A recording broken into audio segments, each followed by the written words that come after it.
Good afternoon, everyone. Hope you all had a wonderful lunch. സവാരി എന്നൊരു social media channel പ്ലാറ്റ്ഫോമിൽ കൂടെ മലയാളികളെ ചിരിപ്പിക്കുകയും ചിന്തിപ്പിക്കുകയും ചെയ്ത ഒരു കമ്മ്യൂണിറ്റി ഇൻഫ്ലുവൻസറിനെയാണ് ഞാൻ വെൽക്കം ചെയ്യുന്നത്. വാക്കുകൾ കൊണ്ട് ഇങ്ങനെ അമ്മാനമാടുന്നതിനുള്ള കഴിവ് ആവോളം ലഭിച്ചിട്ടുള്ള ഒരു വ്യക്തിയാണ് നമ്മുടെ ഷിനോദ്. കഴിഞ്ഞ ആഴ്ച സോഷ്യൽ മീഡിയ പ്ലാറ്റ്ഫോമിൽ ഷിനോദിന് 1 മില്യൺ ഫോളോവേഴ്സിൻ്റെ ഒരു മൈൽ സ്റ്റോൺ അച്ചീവ് ചെയ്തിട്ട് അറിയിക്കുന്നു. Shinod Mathew is a multifaceted professional who juggles multiple roles such as social media influencer, motivational speaker, and professional social worker. Through his active online presence on Instagram, YouTube, and Facebook, Shinod tackles social issues and provides emotional support to his audience. With a master's degree in social work and economics, Shinod had extensive experience working in India with organizations like Kerala State AIDS Control Society and National Rural Health Mission. Now in the USA, he continues to make a positive impact as a social worker in psychiatric and dialysis settings. As a member of St. John's Marthoma Church, New York, Shinod is driven by a passion to inspire and support individuals through his work. Shinod will be talking to us about a very relevant topic, faith in the digital age, the impact of social media on Christian youth. Marthoma യുവനസഖ്യം diocesan conference കമ്മിറ്റിയുടെ നാമത്തിൽ ഞാൻ ഷിനോദിനെ സ്വാഗതം ചെയ്യുന്നു. എല്ലാവർക്കും നമസ്കാരം. അഭിവന്ദ്യ പുരോഹിത ശ്രേഷ്ഠന്മാർ, പ്രിയപ്പെട്ട യുവനസഖ്യം സ്നേഹിതരെ, ഇവിടെ യുവനസഖ്യം കോൺഫറൻസിന് എന്നെ ഒരു മോട്ടിവേഷണൽ സ്പീക്കിംഗ് എന്നുള്ള നിലയിൽ വിളിച്ചപ്പോഴൊക്കെ ഞാൻ എപ്പോഴും ചിന്തിച്ച ഒരു കാര്യമുണ്ട്. ഇന്നലെ നമ്മുടെ ഇനാഗുറൽ സെക്ഷന് ഇരുന്ന സമയത്ത് അപ്പോഴും ഞാൻ ചിന്തിച്ചുകൊണ്ടിരുന്ന കാര്യമുണ്ട്. ഞാൻ എന്താണ് ഇവിടെ ഇരിക്കുന്നത്? ആ സ്റ്റേജിൽ എനിക്കുള്ള റെലവൻസ് എന്താണ്? നമ്മുടെ സഭ വളരെയധികം അനുഗ്രഹിക്കപ്പെട്ട ഒരു സഭയാണ്. വളരെ വിശിഷ്ടരായ കുറേയധികം റിസോഴ്സ് പേഴ്സൺസ് ഇഷ്ടംപോലെ നമ്മുടെ സഭയിലുണ്ട്. അനുഗ്രഹിക്കപ്പെട്ട നമ്മുടെ കുറേ അച്ഛന്മാർ നമുക്ക് നല്ല ക്ലാസ്സുകളും ഒക്കെ എടുക്കുന്നതിനുള്ള, എൻ്റെ ചെറുപ്പം മുതൽ തന്നെ സൺഡേ സ്കൂളിലാണെങ്കിലും അത് കഴിഞ്ഞ് യൂണിവേഴ്സിറ്റിയിലൊക്കെ ആണെങ്കിലും ഈ കോൺഫറൻസുകളിലൊക്കെ പതിവായി പങ്കെടുത്ത് വളരെ അർത്ഥഗംഭീരമായ ക്ലാസ്സുകളിലൊക്കെ ആ എക്സ്പീരിയൻസ് ഒക്കെ കിട്ടി കടന്നു വന്ന ഒരാളാണ് ഞാൻ. അപ്പൊ ഇന്നലെ ആ സ്റ്റേജിൽ ഇരുന്നപ്പം ഞാൻ ആലോചിച്ചു, എന്താണ് എൻ്റെ സ്ഥാനം ഇവിടെ? Why am I here? ഇത് ബുദ്ധനും ജൈനനും ഒക്കെ ചോദിച്ച ഒരു ചോദ്യമാണ്, ഞാൻ എന്താണ് ഇവിടെ? ഇന്നും പലർക്കും ഉത്തരം കിട്ടാത്ത ഒരു ചോദ്യവുമാണ്. പക്ഷെ എൻ്റെ ആ ചോദ്യത്തിന് ഞാൻ അവിടെ ഇരുന്നപ്പോൾ, ഇന്നലെ തന്നെ നമ്മുടെ അഭിവന്ദ്യ എപ്പിസ്കോപ്പ തിരുമേനി സംസാരിച്ച കൂട്ടത്തിലും ഇന്നലത്തെ ഇനാഗുറൽ സെഷൻ കഴിഞ്ഞ് ഇന്ന് രാവിലെ മുതലുള്ള നമ്മുടെ എല്ലാ സെഷനുകളിലും ഒക്കെ നമ്മൾ പങ്കുവെച്ച ഒരു ആശങ്കയുണ്ട്. ആദ്യത്തെ യുവനസഖ്യം കോൺഫറൻസ് ഇവിടെ നടത്തി, രണ്ടാമത് ഒന്നുകൂടി നടത്തി, ഇത് 3ാമത്തെ യുവനസഖ്യം കോൺഫറൻസ് ആണ്, ശരിയല്ലേ? ഈ പള്ളി വെച്ചാൽ അവിടെയൊക്കെ പങ്കുവെച്ച ഒരു ആശങ്ക എന്ന് പറയുന്നത്, 3ാമത്തെ ഒരു കണ്ണി നമുക്ക് എവിടെയോ നഷ്ടപ്പെട്ടു എന്ന് അച്ഛൻ ആദ്യം തന്നെ ഉള്ള പ്രസംഗത്തിൽ പറഞ്ഞു. അങ്ങനെ ഒരു ആശങ്ക നമുക്ക് വരുന്നുണ്ട്. 3ാമത്തെ ഈ കണ്ണ് നഷ്ടപ്പെടുന്നു. ഒരു പുതിയൊരു തലമുറ എവിടെ പോകുന്നു? രാവിലെ മുഴുവൻ നമ്മൾ കുലങ്കഷമായ രീതിയിൽ ഗ്രൂപ്പ് ചർച്ചകളിലൂടെ ഒക്കെ ചർച്ച ചെയ്തത് അതാണ്. ഈ സംഭവം നഷ്ടപ്പെട്ടിട്ടുണ്ടെങ്കിൽ ഇത് എവിടെയെങ്കിലും കാണണ്ടേ? പക്ഷെ എവിടെയാണ് ഈ 3ാമത്തെ ഈ കണ്ണി? 3ാമത്തെ കണ്ണി തിരുമേനി ആദ്യം പ്രസംഗിച്ചതുപോലെ മറ്റൊരു ലോകത്താണോ എന്ന് തോന്നി. യുവജനങ്ങളെ കാണുന്നില്ല, ഇവർ ഏത് ഏജ് ഗ്രൂപ്പ് ആണെന്ന് തോന്നുന്നില്ല എന്നൊക്കെ തിരുമേനി മറ്റൊരു ലോകത്തായി പോയോ എന്ന് പറഞ്ഞതുപോലെ തന്നെ ഈ 3ാമത്തെ ഏജ് ഗ്രൂപ്പ് പക്ഷേ ഒരു പാരലൽ വേൾഡിലുണ്ട്. നമ്മുടെ ഇടയിൽ തന്നെ അവർ മറ്റൊരു ലോകത്തുണ്ട്. അത് ഏത് ലോകമാണ് എന്നുള്ളതാണ് എൻ്റെ പ്രസക്തി. ഇന്നലെ ഞാൻ ആ സ്റ്റേജിൽ ഇരുന്നത്, ഇപ്പോൾ തന്നെ പറഞ്ഞു, ഇൻസ്റ്റാഗ്രാമിൽ ഒരു 1 മില്യൺ എന്നുള്ളൊരു മൈൽ സ്റ്റോൺ അച്ചീവ് ചെയ്തു എന്നുള്ളൊരു കാര്യം പറഞ്ഞു. അപ്പൊ ഈ നഷ്ടപ്പെട്ടു പോയ 3ാമത്തെ കണ്ണി എവിടെ എന്നുള്ളിടത്താണ് ഞാൻ ഇവിടെ വന്ന് നിൽക്കുന്നതിൻ്റെ പ്രസക്തി. അതാണ് സോഷ്യൽ മീഡിയ എന്നുള്ള വേൾഡ്.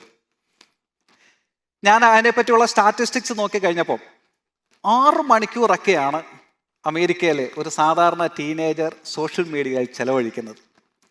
അപ്പോൾ അവരെവിടെ എന്നുള്ളൊരു ചോദ്യത്തിന് ഉത്തരം അവിടെ തന്നെയുണ്ട്. സോഷ്യൽ മീഡിയ എന്നുള്ള ഒരു പാരലൽ വേൾഡിൽ തന്നെയുണ്ട് ഈ മൂന്നാമത്തെ കണ്ണി.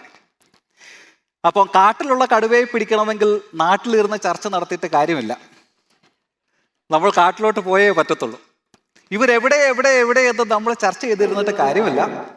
ഇവരുള്ള ഒരു മേഖലയുണ്ട്, ആ മേഖലയിലേക്ക് കുറച്ചെങ്കിലും നമ്മൾ കടന്നു ചെല്ലാൻ നമുക്ക് കഴിഞ്ഞേ പറ്റൂ. അപ്പോഴാണ് മൂന്നാമത്തെ കണ്ണി എവിടെയാണ് എന്ന ചോദ്യത്തിന് ആൻസർ കിട്ടുന്നത്.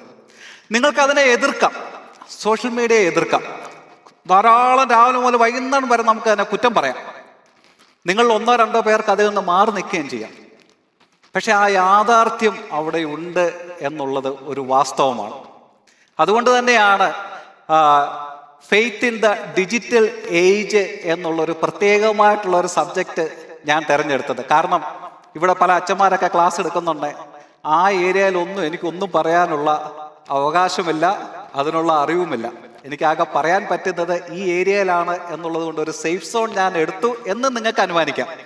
എങ്ങനെയൊക്കെയാണെങ്കിലും ഇത് ചർച്ച ചെയ്യപ്പെടേണ്ട ഒരു വിഷയമാണ് എന്നുള്ള കാര്യത്തിൽ യാതൊരു സംശയവുമില്ല. നമ്മൾ എങ്ങനെയാണ് ഈ അവസ്ഥയിലേക്ക് എത്തിയത്? സോഷ്യൽ മീഡിയ ഈറ എന്നുള്ള ഇന്നത്തെ ഒരവസ്ഥയിലേക്ക് എത്തിയത് ഒരു 1990 മുമ്പ് ചൈൽഡ്ഹുഡ് എക്സ്പീരിയൻസ് ചെയ്തവർക്ക്, ഈ ഇരിക്കുന്ന ഓഡിയൻസ് എല്ലാവരും മിക്കവാറും എല്ലാവരും തന്നെ അതിന് മുമ്പ് ഒരു ബാല്യകാലം ആസ്വദിച്ചവരാണ് എന്നുള്ളത് വളരെ പ്രസക്തമാണ് ഞാൻ ഈ പറയുന്നതിൽ. അപ്പൊ അവർക്ക് ഭാഗ്യം കൊണ്ടോ നിർഭാഗ്യം കൊണ്ടോ 2 തരത്തിലുള്ള ഒരു ലോക വ്യവസ്ഥയെ അഭിമുഖീകരിക്കേണ്ടതായിട്ട് വന്നു. ഞാൻ എൻ്റെ കുട്ടികളോട്, ഇപ്പൊ എൻ്റെയൊക്കെ ചെറുപ്പത്തിലെ എൻ്റെ ഗ്രാമത്തിൽ 1-2 വീടുകളിലൊക്കെ TV ഉണ്ടായിരുന്നുള്ളൂ. അപ്പൊ ഞാൻ എൻ്റെ കുട്ടികളോട് ചെറുപ്പത്തിൽ നിന്റെ പ്രായത്തിൽ എൻ്റെ വീട്ടിൽ TV ഇല്ലായിരുന്നു എന്ന് പറയുന്നവർക്ക് ഒരു തരത്തിലും അത് അംഗീകരിക്കാൻ പറ്റുന്നില്ല. വൈ? എന്തുകൊണ്ടാണ് TV ഇല്ലാത്തത്? അത് ആ കോൺസെപ്റ്റ് അവർക്ക് മനസ്സിലാകത്തില്ല. വീട്ടിൽ TV ഇല്ലായിരുന്നു എന്നുള്ള ഒരു കോൺസെപ്റ്റ് അവർക്ക് മനസ്സിലാകുന്നില്ല. കാരണം അന്നത്തെ കാര്യം നമുക്കറിയാം, TV ഉണ്ടായിട്ടും വലിയ കാര്യമൊന്നുമില്ല. ആഴ്ചയിൽ ഒരു സിനിമയേ ഉള്ളൂ. അത് ഏത് സിനിമ വേണമെന്ന് ദൂരദർശൻ കേന്ദ്രം തീരുമാനിക്കും. റിമോട്ട് കയ്യിലിരിക്കുന്നതുകൊണ്ട് നമുക്ക് വോളിയം കൂട്ടാൻ കുറയ്ക്കാവുന്നുള്ളതല്ലാതെ വേറൊരു ചാനൽ എന്നുള്ള ഒരു ഓപ്ഷൻ ഇല്ല. ഞാൻ ഇപ്പോഴത്തെ പല ന്യൂസ് ചർച്ചകളൊക്കെ കേൾക്കുന്നുണ്ട്. അന്ന് ന്യൂസ് വായിക്കുന്ന ന്യൂസ് ആങ്കറൊക്കെ ഒരുങ്ങി വന്നിരുന്ന് വളരെ സിസ്റ്റമാറ്റിക് ആയിട്ടുള്ള രീതിയിൽ എഴുതി തയ്യാറാക്കിയ ന്യൂസ് വായിച്ചിട്ട് പോകും. നിങ്ങൾക്ക് വേണമെങ്കിൽ വന്നിരുന്നോണം, കേട്ടോണം, പൊക്കോണം. സെൻസേഷണൽ ന്യൂസ് വേണം എന്നൊന്നും ഡിമാൻഡ് ചെയ്യുന്നതിനോ ഓഡിയൻസിനെ അവിടെ പിടിച്ചിരുത്തുന്നതിനുമുള്ള യാതൊരു വെപ്രാളവും അവരുടെ ഭാഗത്തുണ്ടായിരുന്നില്ല. അന്ന് വ്യക്തമായ രീതിയിൽ ന്യൂസ് വായിക്കും, നമുക്ക് മറ്റു ഓപ്ഷൻ ഇല്ലാത്തതുകൊണ്ട് നമ്മൾ അത് ഇരുന്ന് കാണും, എണീറ്റ് പോകും. മറ്റൊരു പ്രധാനപ്പെട്ട അന്നത്തെ സോഷ്യൽ മീഡിയ എന്ന് പറയുന്ന സംഭവം അന്നത്തെ റേഡിയോ ആയിരുന്നു. റേഡിയോയ്ക്കകത്ത് ന്യൂസ് വരുന്ന സമയത്ത് വീട്ടിലെല്ലാവരും ഓരോരോ ഭാഗത്തായിരിക്കും. ഒരാൾ പശുവിനെ അഴിച്ചു കെട്ടിയായിരിക്കും, ഒരാൾ അടുക്കളയായിരിക്കും, കുട്ടികളായ നമ്മളൊക്കെ ഒരുപക്ഷെ മുറ്റത്തായിരിക്കും. നമ്മളെല്ലാം ആ കറക്റ്റ് സമയം ചെവി വട്ടം പിടിച്ച് നോക്കിക്കൊണ്ടിരിക്കും. കാരണം പിന്നീട് നമുക്ക് ആവശ്യമുള്ളപ്പോൾ അത് നമുക്ക് വെക്കാൻ പറ്റത്തില്ല, അന്നേരം കേട്ടോണം. നമ്മൾ മുറ്റത്ത് നിന്ന് നോക്കുന്നത് ഒരേ ഒരു കാര്യമായിരിക്കും, മഴയുടെ സീസണൊക്കെ ആണെങ്കിൽ കളക്ടർ അവധി പ്രഖ്യാപിച്ചിട്ടുണ്ടോ എന്ന ഒരേ ഒരു കാര്യം. അന്നൊക്കെ നമ്മുടെയൊക്കെ ഒരു ഹീറോ ആയിരുന്നു കളക്ടർ എന്ന് പറയുന്നത്. മഴ പെയ്യുന്നുണ്ട്, ഇന്ന് പ്രൊഫഷണൽ സ്ഥാപനങ്ങൾ ഒഴികെയുള്ള വിദ്യാഭ്യാസ സ്ഥാപനങ്ങൾക്ക് അവധി പ്രഖ്യാപിച്ചിരിക്കുന്നതെന്ന് കേട്ട് കഴിഞ്ഞാൽ പിന്നെ സ്വർഗമാണ്. അന്ന് നമ്മൾ പലരുടെയും ഹീറോ ആയിരുന്നു. എന്നെ സംബന്ധിച്ച് പത്തനംതിട്ട കളക്ടറൊക്കെ ഞാൻ ഇങ്ങനെ ഒരു ഫോട്ടോയൊക്കെ വെച്ച് ആരാധിക്കുന്ന ഒരു വ്യക്തിയായിരുന്നു.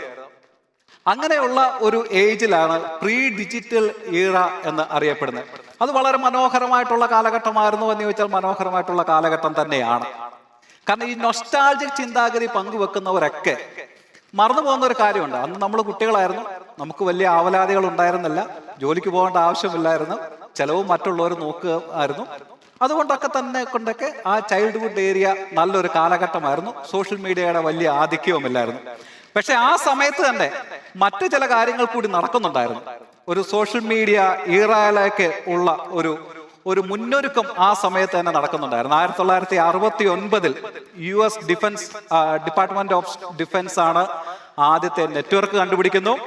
1971 ഫസ്റ്റ് ഇമെയിൽ ഇൻട്രൊഡ്യൂസ് ചെയ്യുന്നു. പിന്നെ 1980-കളിലാണ് നമ്മുടെ പേഴ്സണൽ കമ്പ്യൂട്ടറുകളും ഡയലപ്പ് ഇന്റർനെറ്റും ഒക്കെ വരുന്നത്. ആ കാലഘട്ടമൊക്കെ ഓർമ്മയുള്ളവരുണ്ടോ? ഞാൻ അത് കഴിഞ്ഞിട്ടാണ് വന്നത്, അതുകൊണ്ട് എനിക്ക് ഓർമ്മയില്ല. ഓർമ്മയുള്ളവർക്ക് വേണ്ടിയിട്ടാണ് പറഞ്ഞത്. അപ്പം അങ്ങനെ ആ കാലഘട്ടത്തിൽ തന്നെ ഒരു ഡിജിറ്റൽ ഈറ, സോഷ്യൽ മീഡിയ ഈറയിലേക്കുള്ള ഒരു മുന്നൊരുക്കങ്ങൾ അന്ന് നടന്നു. നമ്മൾ അന്ന് അറിഞ്ഞില്ല എന്നേ ഉള്ളൂ. അന്നൊക്കെ അമേരിക്കയിൽ എവിടേക്കോ, അമേരിക്കയിലുള്ളവർക്ക് ഇവിടെ നടക്കുന്നതായിരിക്കും, ഞങ്ങളെയൊക്കെ സംബന്ധിച്ചുള്ള അമേരിക്കയിൽ എവിടേക്കോ നടക്കുന്ന ഡെവലപ്മെന്റ്സ് ഒക്കെ ആയിരുന്നു. പിന്നീട് 1990 മുതൽ 2004 വരെയുള്ള ഒരു കാര്യം ഏർലി ഡിജിറ്റൽ ഈറ എന്നറിയപ്പെടുന്നു. കുറെ കൂടി മാറ്റങ്ങൾ ഉണ്ടായി. ആദ്യത്തെ ഇന്റർനെറ്റ് വരുന്നു, ഡയലപ്പ് കണക്ഷൻസ്, പിന്നെ പേഴ്സണൽ കമ്പ്യൂട്ടേഴ്സ് കുറെ കൂടെ വ്യാപകമാവുന്നു. മൊബൈൽ ഫോൺ, ആ സമയത്തൊക്കെ മൊബൈൽ ഫോൺ ആർക്കെങ്കിലും ഓർമ്മയുണ്ടോ എന്നറിയില്ല. ഞങ്ങളുടെ കോളേജിലൊക്കെ മൊബൈൽ ഫോൺ ഉണ്ടായിരുന്ന ഒരേ ഒരാൾക്കായിരുന്നു. ഒരു ബാഗിനകത്ത് ഇട്ടുകൊണ്ട് നടക്കത്തക്ക അത്രയും വലിപ്പത്തിലുള്ള ഒരു മൊബൈൽ ഫോൺ. അന്ന് അവൻ കോളേജിലെ വലിയ ഹീറോ ആയിരുന്നു. കാരണം ഇൻകമിങ് കോളിനും ചാർജ് ചെയ്യും, ഇൻകമിങ് മെസ്സേജിന് ചാർജ് ഉണ്ട്. എവിടെങ്കിലും വിളിക്കണമെന്നുണ്ടെങ്കിൽ കാതൽകുറ്റി കോളേജിന്റെ ആ ഏറ്റവും മണ്ടേ കയറി നിന്ന് ആ കോളേജിലുള്ള സകലരും കേൾക്കത്തക്ക രീതിയിൽ അവൻ മൊബൈൽ വെച്ച് ഉച്ചത്തിൽ സംസാരിക്കുന്നുണ്ട്. അത് വളരെ അത്ഭുതത്തോടെ ബാക്കിയുള്ളവര് ഈ നിലത്ത് മാത്രം നോക്കി നടന്ന പെൺകുട്ടികളൊക്കെ ഒന്ന് നോക്കുമായിരുന്നു. ദാണ്ട്രി അതാണ് മൊബൈല് എന്ന് പറഞ്ഞുകൊണ്ട്. അപ്പൊ ആ ഒരു കാലഘട്ടം നമ്മൾ കണ്ടു. അത് കഴിഞ്ഞിട്ടാണ് ഈ ഗെയിമിങ്, ഈ PS5 കളിക്കുന്ന പിള്ളേരോടൊക്കെ നമ്മൾ അന്നത്തെ ജംഗിൾ ബുക്ക് ഒക്കെ പറഞ്ഞു കഴിഞ്ഞാൽ അവർക്ക് അതിന്റെ വാല്യൂ മനസ്സിലാകുമോ എന്ന് എനിക്കറിയില്ല. അതുപോലെ തന്നെ പേജേഴ്സ് ആ സമയത്തുണ്ടായിരുന്നു. ഇന്ന് ഇപ്പം ഇസ്രായേൽ ഈ യുദ്ധത്തിന്റെ സമയത്തൊക്കെ പേജേഴ്സിന്റെ വാർത്ത വരുന്നത് വളരെ സുഖകരമായ ഓർമ്മകളാണ്. അന്ന് പലരും ഈ ബെൽറ്റിന്റെ ഇവിടെ ഇങ്ങനെ ഘടിപ്പിച്ചുകൊണ്ട് നടന്ന പേജേഴ്സ് ഒക്കെ ഇന്ന് അതൊക്കെ പുരാവസ്തുക്കളായിട്ട് മാറി. അന്നത്തെ വലിയ പ്രസ്റ്റീജിന്റെ സിംബൽസ് ആയിരുന്നു അതൊക്കെ. ഇന്ന് അതൊക്കെ വെറും പുരാവസ്തുക്കളായിട്ട് മാറിക്കഴിഞ്ഞു. അങ്ങനെ ഏർലി ഡിജിറ്റൽ ഈറയില് വേറൊരു സംഭവം കൂടെ നടന്നു. 1991 വേൾഡ് വൈഡ് വെബ് വരുന്നു. പിന്നെ ആ ഭീമൻ കടന്നു വന്നു, ഗൂഗിൾ, 1998.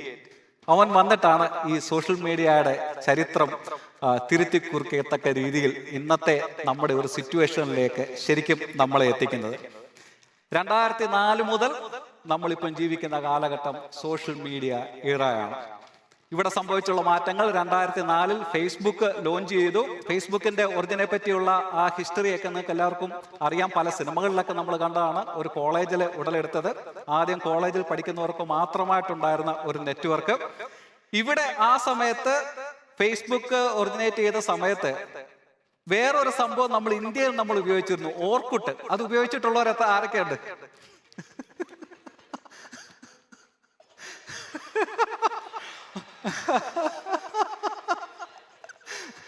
ഓർമ്മയുണ്ടോ ഓർക്കുട്ട്?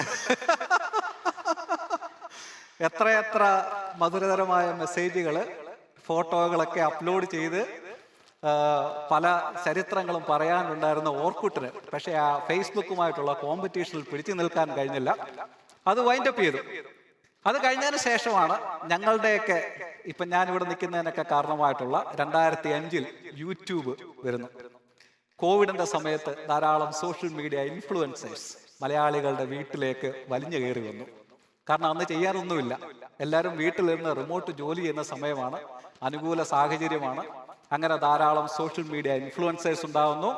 ട്വിറ്റർ വരുന്നു 2005. 2006 ഫേസ്ബുക്ക് എല്ലാവർക്കുമായിട്ട് ആയത്. 2007 ഈ പ്ലാറ്റ്ഫോമുകളെല്ലാം നമുക്ക് കൊണ്ടു നടക്കത്തക്ക രീതിയിൽ ഐഫോൺ വരുന്നു. അതോടൊപ്പം തന്നെ ആൻഡ്രോയിഡ് ഫോണുകള്. പണ്ടത്തെ 1100 ഒക്കെ ഓർമ്മയുണ്ടോ? കോളേജിലൊക്കെ പഠിക്കുന്ന സമയത്ത് അല്ലേ നമ്മള് പാമ്പുകളി മാത്രം കളിക്കാൻ ഉപയോഗിച്ചിരുന്നു. അതൊക്കെ കഴിഞ്ഞിട്ട് നമ്മുടെ ഐഫോണുകളൊക്കെ വന്നു. പിന്നുണ്ടായ ഈ 3 ആപ്ലിക്കേഷനാണ് നമ്മുടെ മൂന്നാമത്തെ കണ്ണുകൾ ഇപ്പൊ എവിടെ എന്നുള്ള ചോദ്യത്തിന് ഉത്തരം. 2010 ഇൻസ്റ്റാഗ്രാം, സ്നാപ്ചാറ്റ്, ടിക്ടോക്ക് അല്ലേ? ഈ 3 പ്ലാറ്റ്ഫോമുകളിലാണ് നമ്മൾ തിരയുന്ന ആൾക്കാര് ഇന്ന് ഏറ്റവും കൂടുതലായിട്ടുള്ളത്. അതൊരു യാഥാർത്ഥ്യമാണ്. ഞാൻ യൂട്യൂബില് ഫേസ്ബുക്കിലും ഒക്കെ കോൺസെൻട്രേറ്റ് ചെയ്യുന്നതിനേക്കാൾ കൂടുതൽ ഇൻസ്റ്റാഗ്രാമിൽ ഒന്ന് കോൺസെൻട്രേറ്റ് ചെയ്തതിന്റെ പ്രധാനപ്പെട്ട കാരണം എന്ന് പറയുന്നത് നമ്മുടെ ഫ്യൂച്ചർ ജനറേഷൻ എല്ലാം അവിടെയാണ്. വളരെ ബുദ്ധിമുട്ടായിരുന്നു ആദ്യം ആ ഒരു പ്ലാറ്റ്ഫോമായിട്ട് ഒത്തുവരുന്നത്. നിങ്ങൾക്കെല്ലാം അറിയാം, ഞാൻ യൂട്യൂബിൽ വീഡിയോ ഇട്ട് തുടങ്ങിയാണ് ലെങ്തി വീഡിയോസ്, ട്രാവൽ വീഡിയോസ് ആണ് ഇട്ടുകൊണ്ടിരുന്നത്. പക്ഷേ ഇൻസ്റ്റാഗ്രാമിൽ വന്ന വേറൊരു ഫോർമാറ്റാണ്. അവിടെ ആളുകളുടെ മനസ്ഥിതി വേറെയാണ്. കുറെ കൂടി അല്പം കൂടെ ലിബറൽ ചിന്താഗതിയുള്ള ആളുകളാണ്, നമ്മളെയൊക്കെ കുട്ടികളുമാണ്. അപ്പൊ അവിടെ വന്നിട്ട് ആളുകൾ പറഞ്ഞു, നിങ്ങൾക്ക് ഇവിടെ ഈ പ്ലാറ്റ്ഫോമിൽ പിടിച്ചു നിൽക്കാൻ പറ്റത്തില്ല എന്നൊക്കെ പറഞ്ഞു. പക്ഷെ എന്തായാലും കഴിഞ്ഞ ഒരു 8-9 മാസം കൊണ്ടാണ് ഈ 1 മില്യൺ എന്നുള്ളൊരു മൈൽ സ്റ്റോൺ വന്നത്. ഞാൻ ഈ 3 പ്ലാറ്റ്ഫോം എടുത്ത് പറഞ്ഞതിന്റെ കാര്യം, എന്തുകൊണ്ട് നമ്മുടെ പുതിയ ജനറേഷൻ UNSCലെ ആളുകളൊക്കെ നമ്മളോട് ചേർന്ന് നിൽക്കുന്നില്ല, എന്തുകൊണ്ട് അവരുടെ പ്രശ്നങ്ങൾ പറയുന്നില്ല, എന്തുകൊണ്ട് അവർ ഇമോഷണൽ ഇഷ്യൂസ് നമ്മളുമായിട്ട് ഷെയർ ചെയ്യുന്നില്ല, എന്തുകൊണ്ട് അവർ നമ്മുടെ അടുത്ത് വരുന്നില്ല എന്നുള്ളതിന്റെ ഉത്തരം എൻ്റെ കയ്യിലുണ്ട്. എൻ്റെ മെസ്സേജ് ബോക്സിൽ അവരുടെ പ്രശ്നങ്ങളും പലതും വന്ന് കിടപ്പുണ്ട്. എനിക്ക് റെസ്പോണ്ട് ചെയ്യാൻ കഴിയാത്ത രീതിയിൽ അവരുടെ ഇമോഷണൽ ഇഷ്യൂസും റിലേഷൻഷിപ്പിന്റെ പ്രോബ്ലംസും ഒക്കെ എൻ്റെ ഇൻസ്റ്റാഗ്രാമിന്റെ മെസ്സേജ് ബോക്സിൽ വന്ന് കിടപ്പുണ്ട്. അത് നമുക്ക് ഒരു സ്പിരിച്വൽ വേൾഡിന് മിസ്സായി പോകുന്ന ഒരു മെസ്സേജുകളാണ് അതൊക്കെ. എനിക്ക് എൻ്റെ പ്രൊഫഷണൽ എത്തിക്സുകൾ ഉള്ളതുകൊണ്ട് ശരിയായ രീതിയിൽ അവർക്ക് ഫോളോ അപ്പ് ചെയ്യുന്നതിനോ കൗൺസിലിങ്ങിന് കൊടുക്കുന്നതിനോ സാധിക്കുന്നില്ല. മറ്റൊരു തരത്തിൽ നമുക്കത് അഡ്രസ്സ് ചെയ്യാൻ കഴിയുന്ന ഇഷ്യൂസാണ്. അതുകൊണ്ട് വലിയ ചർച്ചകളൊക്കെ നടത്തി എവിടെയാണ് ഈ മൂന്നാമത്തെ കണ്ണി എന്ന് ചോദിക്കുന്നതിൻ്റെ ഒരു ഉത്തരം അവരെ സോഷ്യൽ മീഡിയയിൽ കൂടി കണ്ടെത്താൻ സാധിക്കും എന്നുള്ളതാണ്. അതുകൊണ്ട് തന്നെയാണ് ഈ ടോപ്പിക്കിന് ഇതിന്റെ ചലഞ്ചസ് ഉണ്ട്, അത് നമ്മൾ ഇന്ന് കാണുന്നുണ്ട്. അതിന്റെ ഓപ്പർച്യൂണിറ്റീസ് എന്തൊക്കെയാണ് എന്നുള്ളതിനെ കൂടി ആരെങ്കിലും ഒക്കെ ഒന്ന് പറയാം. നമ്മൾ എപ്പോഴും ഇത് കൂടി ഇതിന്റെ ചലഞ്ചസ് ഇതൊക്കെയാണ്, പ്രശ്നങ്ങൾ ഇതൊക്കെയാണ് എന്ന് പറയുന്നതിനേക്കാൾ ഉപരി ഏതൊരു പ്രശ്നം എടുത്താലും അതിന് ചില ഓപ്പർച്യൂണിറ്റീസും ഉണ്ട്. നമുക്ക് ഇറങ്ങിച്ചെല്ലാവുന്ന ചില മേഖലകളുണ്ട്, നമുക്ക് ആക്റ്റീവ് ആകാവുന്ന ചില മേഖലകളുണ്ട്. അതിനെപ്പറ്റിയും കൂടെ നാളെ പറയാനാണ് ഉദ്ദേശിക്കുന്നത്. ഇന്നിന്റെ ബാക്കിയാണ് നാളെ. ഞാൻ എന്നെ ക്ലാസ്സിന് വിളിച്ചപ്പോൾ ഞാൻ പറഞ്ഞു, 1 മണിക്കൂറൊക്കെ ഞാൻ ക്ലാസ് എടുക്കുന്ന ആരെങ്കിലും കേൾക്കുമോ എന്ന് ചോദിച്ചു. അപ്പൊ ഞാൻ ജോബിയോട് പറയണം, ജോബി ഞാൻ അച്ഛനോട് ചോദിച്ചിട്ട് പറയാമെന്ന് പറഞ്ഞു. അച്ഛനോട് ചോദിച്ചിട്ട് ആൻസർ വന്നു, വേണ്ട 1 മണിക്കൂർ വേണ്ട, 30 മിനിറ്റ് വെച്ച് 2 ദിവസം എടുത്താൽ മതി. അപ്പൊ ഇന്ന് കേൾക്കുന്നതിന്റെ ബാക്കിയായിരിക്കും നാളെ ഉള്ളത്. കണ്ടീഷൻ സപ്ലൈഡ് ആണ് ആദ്യമേ തന്നെ. ഇന്ന് കേൾക്കുന്നവർ നാളെ ഇവിടെ കാണണം. അപ്പോൾ അതുകൊണ്ട് തന്നെ ഇതിന്റെ ഓപ്പർച്യൂണിറ്റീസ് നമ്മൾ നോക്കുന്നുണ്ട്, അതോടൊപ്പം തന്നെ ചലഞ്ചസും നോക്കുന്നുണ്ട്. പക്ഷെ നമ്മൾ വിചാരിച്ചു ഈ സോഷ്യൽ മീഡിയ ഈറ 2018 വരെ ഇത്രയൊക്കെ ഉള്ളൂ സംഭവം എന്ന് വിചാരിച്ചു. പക്ഷേ നമ്മളൊക്കെ കണ്ടതിലുമൊക്കെ വലിയ ഒരു കാൽവയ്പിലേക്കാണ് നമ്മളിപ്പം എടുത്ത് ചാടിയിരിക്കുന്നത്, അല്ലെങ്കിൽ നമ്മുടെ ലോകം മുന്നോട്ട് കുതിച്ചിരിക്കുന്നത്. AI, artificial intelligence and live streaming era എന്നാണ് 2018 മുതൽ ഇന്ന് വരെയുള്ള കാലഘട്ടങ്ങൾ നമ്മൾ അറിയപ്പെടുന്നത്. എൻ്റെ ചെറുപ്പകാലത്ത് എനിക്ക് തോന്നുന്നു, പണ്ട് ഈ ബ്ലാക്ക് ആൻഡ് വൈറ്റ് മൊബൈൽ ഫോണൊക്കെ ഇറങ്ങിയ കാലത്ത് നമ്മുടെ പല പ്രസംഗങ്ങളും ഒക്കെ കേട്ടിട്ടുണ്ട്. ടെക്നോളജിയുടെ ഏറ്റവും ആധുനിക യുഗത്തിലാണ് നമ്മൾ ഇന്ന് ജീവിക്കുന്നത് എന്നൊക്കെ പറഞ്ഞ് പല പ്രസംഗങ്ങളും ഒക്കെ കേട്ടത് ഞാൻ ഓർക്കുന്നുണ്ട്.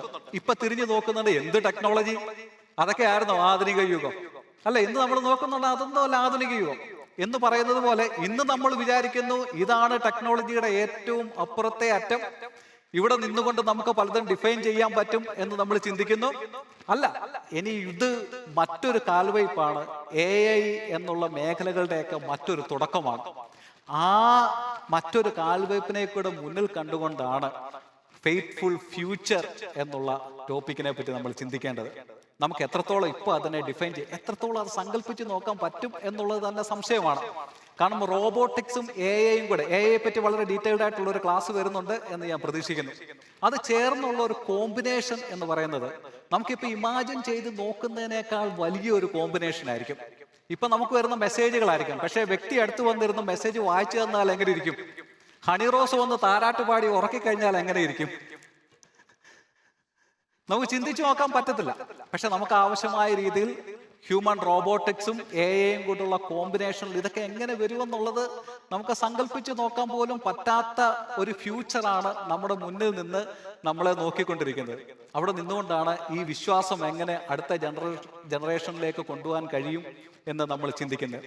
AI വന്നു കഴിഞ്ഞുകൊണ്ട് കണ്ടന്റ് ക്യൂറേഷൻ, അൽഗരിതംസ്, AI എല്ലാം കൺട്രോൾ ചെയ്യാൻ തുടങ്ങി. പ്രെഡിക്റ്റീവ് അനാലിസിസ് വന്നു, ഓട്ടോമേറ്റഡ് മോഡറേഷൻസ്, വെർച്വൽ അസിസ്റ്റൻസ്. ഇതൊന്നും ഞാൻ എക്സ്പ്ലെയിൻ ചെയ്യുന്നില്ല, കാരണം അടുത്ത ഒരു ക്ലാസ്സിൽ ഇതൊക്കെ വരും എന്ന് ഞാൻ പ്രതീക്ഷിക്കുന്നു. അതുകൊണ്ട് തന്നെ ഫേമസ് ആയിട്ടുള്ള ഒരു കോട്ടിങ്ങിനാണ്, you cannot hide from social media, it's everywhere and it is here to stay.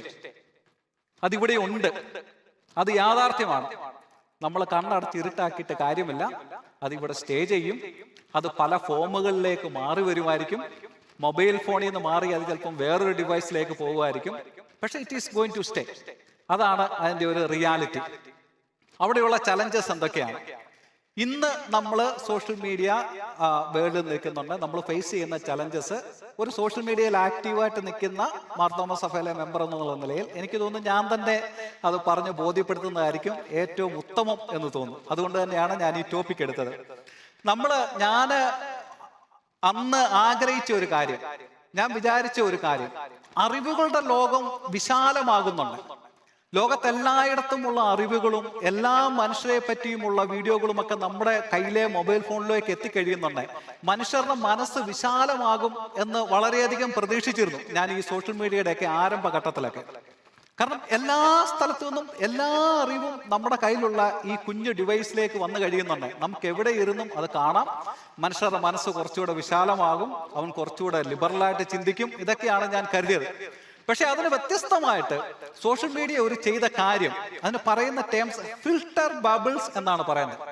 Filter bubbles അല്ലെങ്കിൽ എക്കോ ചേംബർ എന്നൊക്കെയുള്ള ഒരു പ്രതിഭാസമാണ് ഇപ്പം നടക്കുന്നത്.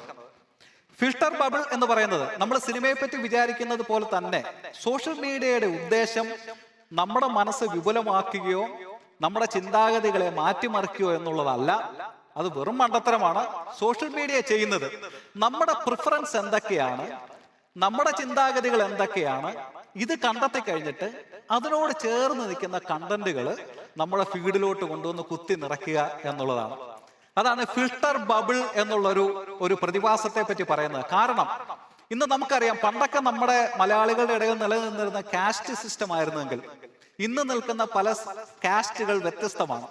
സംഘികൾക്ക് ഒരു ഗ്രൂപ്പ്, ക്രിസംഘികൾക്ക് ഒരു ഗ്രൂപ്പ്, കമ്മി, സുഡാപ്പി, പിന്നെ ആരാണ്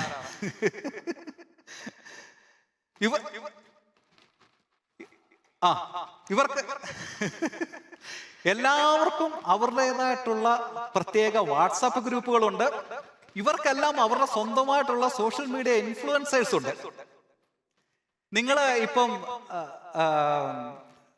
ഒരു പാർട്ടിയുടെ അതുമായിട്ട് ബന്ധപ്പെട്ട ഒരു വീഡിയോ നിങ്ങൾ യൂട്യൂബിനകത്ത് കണ്ടു കഴിഞ്ഞാൽ അടുത്ത 2-3 ദിവസത്തേക്ക് നിങ്ങൾക്ക് സജഷൻ വരുന്നത്, നിങ്ങളുടെ ഫീഡിൽ വരുന്നത് മൊത്തം ഈ ഒറ്റ ടോപ്പിക്കിനെ പറ്റിയുള്ള വീഡിയോസ് ആണ്. സോഷ്യൽ മീഡിയ നിങ്ങളുടെ ചിന്താഗതി മാറ്റുന്നതിനോ നിങ്ങളെ ചലഞ്ച് ചെയ്യുന്നതിനോ ഒന്നും ശ്രമിക്കുന്ന ഒരു സംഭവമല്ല.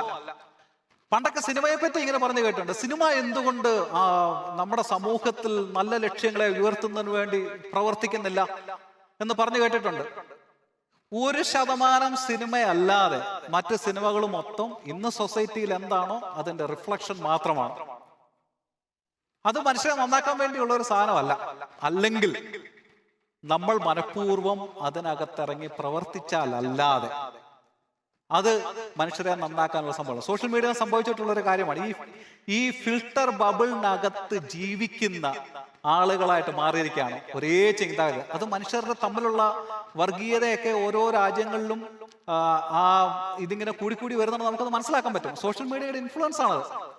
ഒരേ ചിന്താഗതിയുള്ളവരുടെ ചിന്താഗതികളെ വീണ്ടും ഊട്ടി ഉറപ്പിക്കുന്ന ഈ മെറ്റീരിയൽസും സാധനങ്ങളും വീഡിയോകളും തന്നെ അവർക്ക് ഇങ്ങനെ കൊടുത്തുകൊണ്ടിരിക്കുകയാണ്, അതിനെ തന്നെ പരിപോഷിപ്പിച്ചുകൊണ്ടിരിക്കുകയാണ്. അത് നമ്മുടെ ഫെയ്ത്ത് ഫോർമേഷന് ഒരു വലിയ ചലഞ്ചാണ്. കാരണം നമ്മുടെ ഫെയ്ത്തിൽ എപ്പോഴും ഒരു ക്രിട്ടിക്കൽ തിങ്കിങ്, നമ്മുടെ പൗലോസിന്റെ കാലം മുതലൊക്കെ ആണെങ്കിൽ ഒരു ഇന്റലക്ച്വൽ ആളുകൾക്ക്, യങ്സ്റ്റേഴ്സിന് പ്രത്യേകിച്ചും പല ക്രിട്ടിക്കൽ തിങ്കിങ്ങുകളിലൂടെ ക്രിസ്ത്യാനിറ്റിയുടെ അടിസ്ഥാനം എന്താണ്, ഇതിനെയൊക്കെ ചർച്ച ചെയ്ത് ചർച്ചകളിലൂടെയൊക്കെയാണ് അടിയുറച്ച ഒരു വിശ്വാസത്തിലേക്ക് കടന്നു വന്നിരുന്നത്. ഇപ്പൊ അങ്ങനെ ഒരു ചർച്ചകളുടെ അടിയുറച്ച വിശ്വാസത്തിലേക്ക് കടന്നു വരത്തൊക്കെയുള്ള സാഹചര്യങ്ങളോ ഇല്ല. ഈ ഫിൽട്ടർ ബബിളിനകത്ത്, എക്കോ ചേംബറിനകത്ത് ജീവിതം ഇങ്ങനെ കടന്നു പൊയ്ക്കൊണ്ടിരിക്കുകയാണ്. രണ്ടാമത്തെ ഒരു ചലഞ്ച് റിയലും ഫേക്കും തമ്മിലുള്ള ഒരു ചലഞ്ചാണ്. AI കൊണ്ടുവന്ന ഒരു സവിശേഷമായിട്ടുള്ള ഒരു പ്രത്യേകതയാണ്.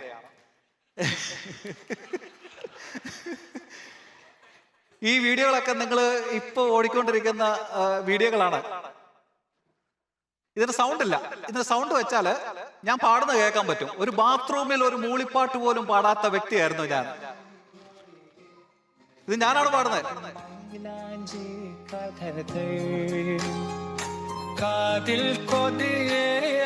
വിജയ് പാടുന്നുണ്ട്. മതി മതി, അത്ര മതി. ബാത്റൂമിൽ പോലും ഒരു മൂളിപ്പാട്ട് പോലും പാടാത്ത ആളായിരുന്നു ഞാൻ. ഇൻസ്റ്റാഗ്രാമിൽ എനിക്ക് ഒരാൾ ഇത് ക്രിയേറ്റ് ചെയ്ത് അയച്ചു തന്നു, കുറെ ഫിലിം സ്റ്റാറുകളും. അതിനിടയ്ക്ക് ഞാൻ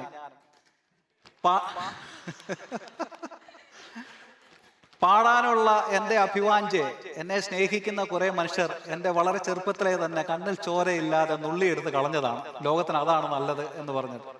പക്ഷെ ഇപ്പൊ വന്നോടുകൂടി ഞാൻ പാട്ടുകാരനായി. ഞാൻ പാടിയിട്ടില്ല, എൻ്റെ ഒരു വോയിസ് മാത്രം മതി അവർക്ക്. അപ്പുറത്തെ വീഡിയോ ഞാൻ പ്ലേ ചെയ്യേണ്ട ആവശ്യമില്ല, നിങ്ങൾ പലരും കണ്ടിട്ടുണ്ടായിരിക്കും. രണ്ട് ബദ്ധവൈരികൾ തമ്മിൽ കയ്യിൽ പിടിച്ചുകൊണ്ട് നടക്കുന്നത്. ഇതൊന്നും ആരും ആക്ട് ചെയ്യേണ്ട കാര്യമില്ല, ആരും പാടേണ്ട കാര്യമില്ല, ആരും കോൺട്രിബ്യൂട്ട് ചെയ്യേണ്ട കാര്യമില്ല. എന്നുള്ളൊരു സോഫ്റ്റ്വെയറിലൂടെ ആ ഫേക്ക് വേൾഡ് ഉണ്ടാക്കി നമ്മുടെ അടുത്തേക്ക് ഇങ്ങനെ സപ്ലൈ ചെയ്യുകയാണ്. അപ്പൊ ഈ റിയലും ഫേക്കും തമ്മിലുള്ള ആ അന്തരം എന്ന് പറയുന്നത്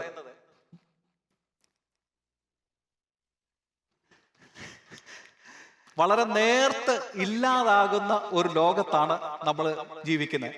ഡീപ് ഫേക്ക്, പിന്നെ face swap, voice clone, video manipulation, image generation, എന്ത് കാര്യത്തിൽ റിയാലിറ്റിയിൽ നിന്ന് മാറ്റി ഒരു ഫേക്ക് സംഭവമായിട്ട് മാറ്റാനായിട്ട് കഴിയുന്ന ഒരു സോഷ്യൽ മീഡിയ വേൾഡിലാണ് നമ്മൾ ജീവിക്കുന്നത്. അതുണ്ടാക്കുന്ന വലിയൊരു പ്രശ്നമുണ്ട്. ആ പ്രശ്നം പലപ്പോഴും പലരും മെസ്സേജുകളിലൂടെയൊക്കെ എന്നോട് പതിവായിട്ട് സംവദിക്കാറുണ്ട്. അതിനൊരു പരിഹാരം വേണമെന്നൊക്കെ ചോദിക്കാറുണ്ട്. Social media envy, social comparison theory എന്നൊക്കെ ഇതിനെ പറയും. മറ്റുള്ളവരുടെ സൗഭാഗ്യങ്ങൾ കണ്ടിട്ട് അതുമായിട്ട് കമ്പയർ ചെയ്ത് നമ്മുടെ മനസ്സമാധാനം നഷ്ടപ്പെടുന്ന ഒരു അവസ്ഥ.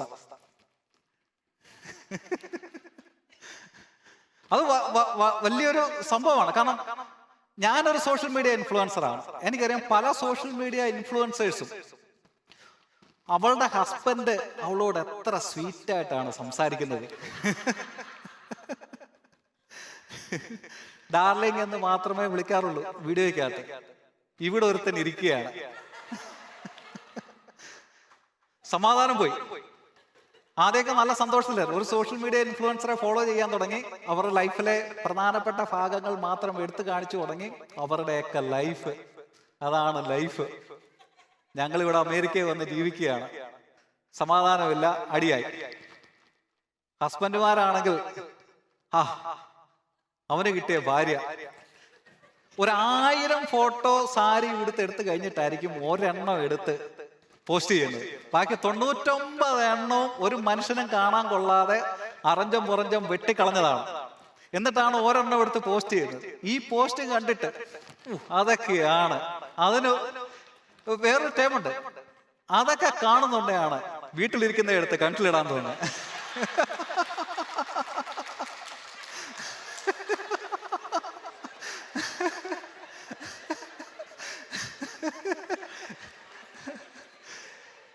എന്നാൽ ഈ സാരി എടുത്ത് നിൽക്കുന്ന ആ ഇൻഫ്ലുവൻസറുടെ വീട്ടിൽ നടക്കുന്ന ചില സംഭവങ്ങളൊക്കെ റിയൽ ടൈമിൽ കാണിച്ചു കഴിഞ്ഞാൽ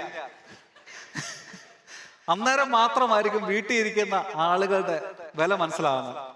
ലക്ഷറി ലൈഫ് സ്റ്റൈലുകൾ ഇത് കണ്ടിട്ട്, ഈ വലിയ ആഘോഷങ്ങൾ കണ്ടിട്ട് നമ്മുടെ വീടുകളിലെ ചെറിയ ആഘോഷങ്ങൾക്ക് വിലയില്ലാതായി പോകും.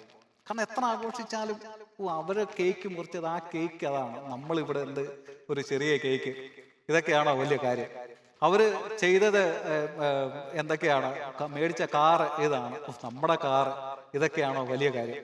ഈ ഒരു സോഷ്യൽ മീഡിയ എൻവി, ഈ കമ്പാരിസൺ കണ്ടിന്യൂസ് ആയിട്ട് നമ്മൾ സോഷ്യൽ മീഡിയ ഉപയോഗിക്കുന്നതാണ് നടക്കുന്നുണ്ട്. അപ്പൊ അതുകൊണ്ട് തന്നെയാണ് പിന്നെ പെർഫെക്റ്റ് ബോഡീസ്, ജിംബ്, ഉണ്ണിമൂന്നന്റെ ബോഡി,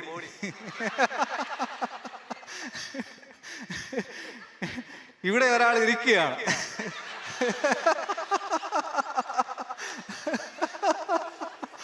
എന്തിന് കൊള്ളാം. ഈ ഉണ്ണിമൂന്നൻ 24 hours ചിലപ്പോൾ ഇത് തന്നെ ആയിരിക്കും പരിപാടി. ഷൂട്ടില്ലാത്ത സമയത്ത് മുഴുവൻ ഈ പറഞ്ഞ പുള്ളി 24 hours ജിമ്മിൽ പോയിരുന്നു കഴിഞ്ഞാൽ വീട്ടിലാരും മേടിക്കണ്ടേ? അതിനെപ്പറ്റി ചിന്തിക്കുന്നില്ല. അതുപോലെ വെക്കേഷൻസ്, ഇവരെ പലരും ഇൻഫ്ലുവൻസേഴ്സിനെയൊക്കെ പലരും സ്പോൺസർ ചെയ്തുമൊക്കെ ആയിരിക്കും ഇവർ മലേഷ്യയിലും അവിടെ ഇവിടെയൊക്കെ പോയി കറങ്ങുന്നത്. അതുപോലുള്ള വെക്കേഷൻ നമുക്ക് വേണമെന്ന് പറഞ്ഞ് കമ്പയർ ചെയ്തിരുന്നാൽ നമ്മുടെ വെക്കേഷൻസിന് വിലയില്ലാതായിരിക്കും. Successful careers, perfect relationship of families, ആദ്യം പറഞ്ഞ പോലെ എന്തൊരു സ്വീറ്റാണ്. ഡാർലിംഗ് എന്ന് പറഞ്ഞേ കൊണ്ടു നടക്കത്തുള്ളൂ. പക്ഷെ ഒരു 2 വർഷം കഴിയുന്നതാണ് ഇവർ നമ്മൾ ഡിവോഴ്സ് ആയെന്നുള്ള വാർത്തയും ചിലപ്പോൾ നമ്മൾ തന്നെ കേട്ടെന്നിരിക്കും. അത് പക്ഷെ നമ്മൾ ശ്രദ്ധിക്കത്തില്ല. നമ്മളപ്പോൾ അതിലും നല്ല ഒരാളെ എടുത്ത് നമ്മൾ കമ്പയർ ചെയ്ത് നിരാശപ്പെട്ട് ഇരിക്കേണ്ടതായിട്ട് വരും. ഇത് പലരുടെയും പ്രശ്നമായിട്ട് മെസ്സേജുകൾ ചെയ്ത് ചോദിക്കുന്ന ഒരു കാര്യമായതുകൊണ്ടാണ് മാത്രമാണ് വളരെ വ്യക്തമായിട്ട് പറഞ്ഞത്. എന്നോട് ചോദിച്ചിട്ടുണ്ട്, ഓ ചേട്ടൻ അമേരിക്കയിലോ, ചേട്ടൻ ഇനി എന്താ വേണം, ആ ന്യൂയോർക്കിൽ കിടന്ന് സ്നോ ആയിരുന്നതിന്റെ അവസ്ഥ.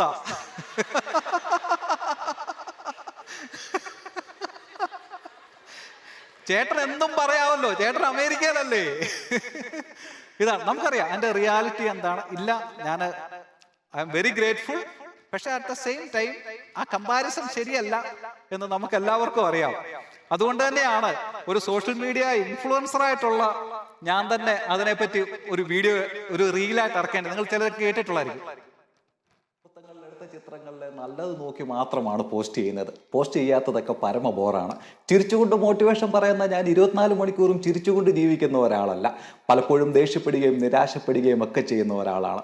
സോഷ്യൽ മീഡിയയിൽ കാണാൻ പറ്റുന്നത് ഒരാളുടെ യഥാർത്ഥ സ്വഭാവമല്ല. പുതിയ കാറ് വാങ്ങുന്നതും വീട് വെക്കുന്നതും ജോലി കിട്ടുന്നതും ഒക്കെയാണ് സ്റ്റാറ്റസ് ആയിട്ട് ഇടുന്നത്. ലോൺ എടുക്കുന്നതും ജോലി നഷ്ടപ്പെടുന്നതും വിശന്നിരിക്കുന്നതൊന്നും ആരും സ്റ്റാറ്റസ് ഇടാറുമില്ല.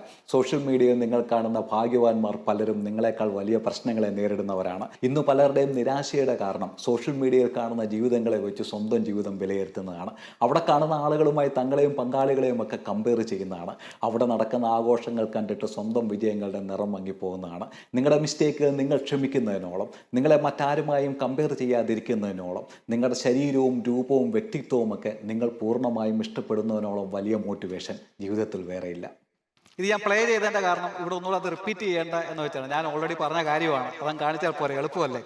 കാരണം ഞാൻ ഇപ്പോഴൊക്കെ നാട്ടിൽ പോകുന്നുണ്ട്, ചില ആളുകളൊക്കെ എന്നെ റെക്കഗ്നൈസ് ചെയ്യുന്നുണ്ട്, ഫേസ് കണ്ടിട്ട് അടുത്ത് വരുന്നുണ്ട്, സംസാരിക്കുന്നുണ്ട്, ഇതൊക്കെയുണ്ട്. അപ്പൊ നേരിട്ട് ഒരു കാര്യം എന്ന് പറഞ്ഞാൽ, ഈ ഫ്ലൈറ്റില് മിഡിൽ ഈസ്റ്റിൽ നിന്ന് നാട്ടിലേക്ക് വരുന്ന ഒരു യാത്രക്കിടയിൽ ഒരാൾ ഇങ്ങനെ നോക്കിയിരിക്കുകയാണ്.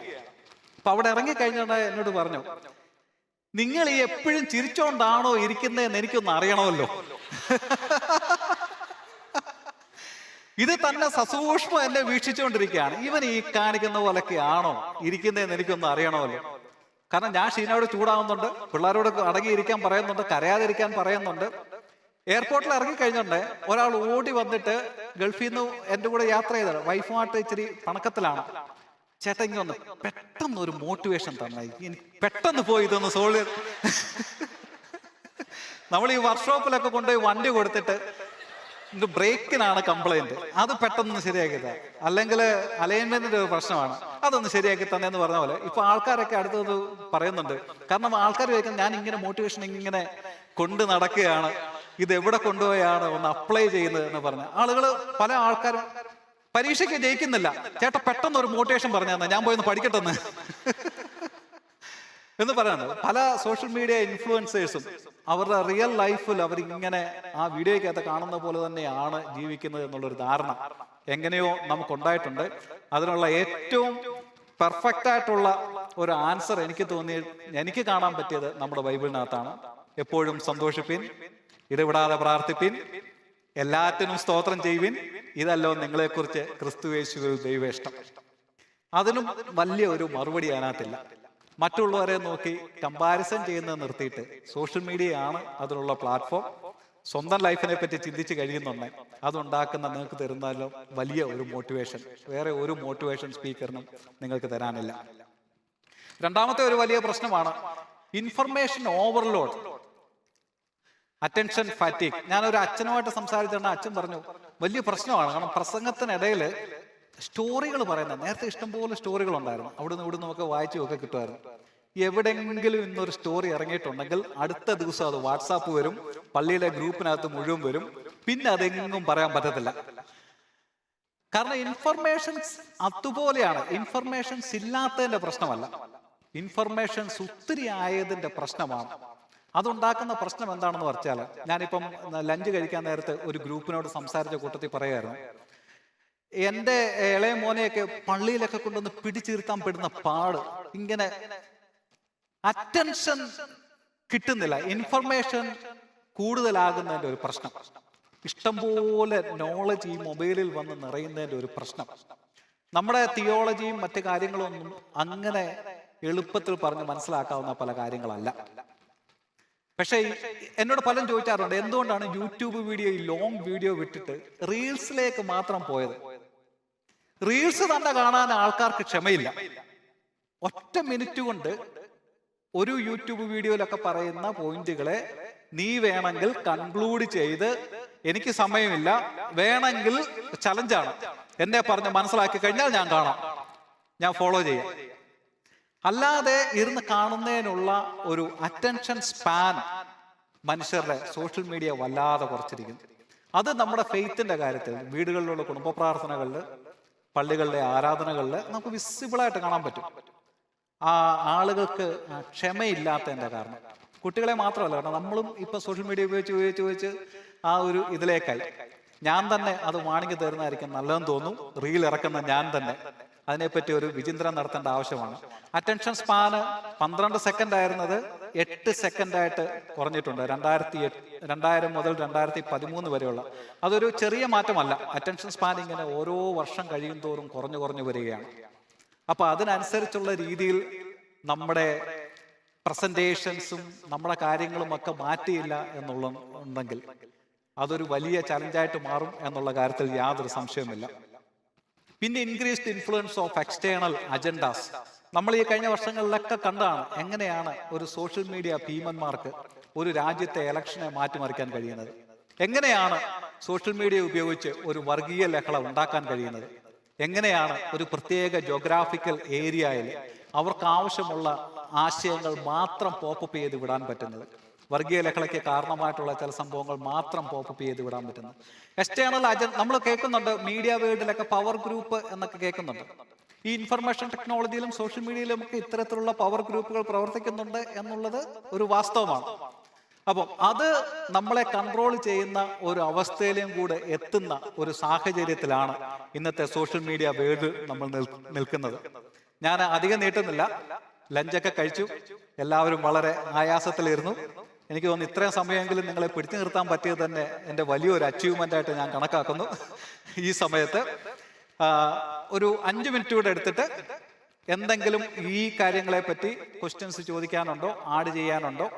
പ്രത്യേകിച്ച് ഞാൻ പറയുന്നത് ഈ സോഷ്യൽ മീഡിയ കാര്യത്തെ പറ്റി എന്തെങ്കിലും പ്രത്യേകമായിട്ടുള്ള ചോദ്യങ്ങളോ എന്തെങ്കിലും ഉണ്ടെങ്കിൽ അതിനുള്ള ഒരു 5 മിനിറ്റ് കൂടെ എടുത്തിട്ട് ഞാൻ കൺക്ലൂഡ് ചെയ്യുന്നതാണ്.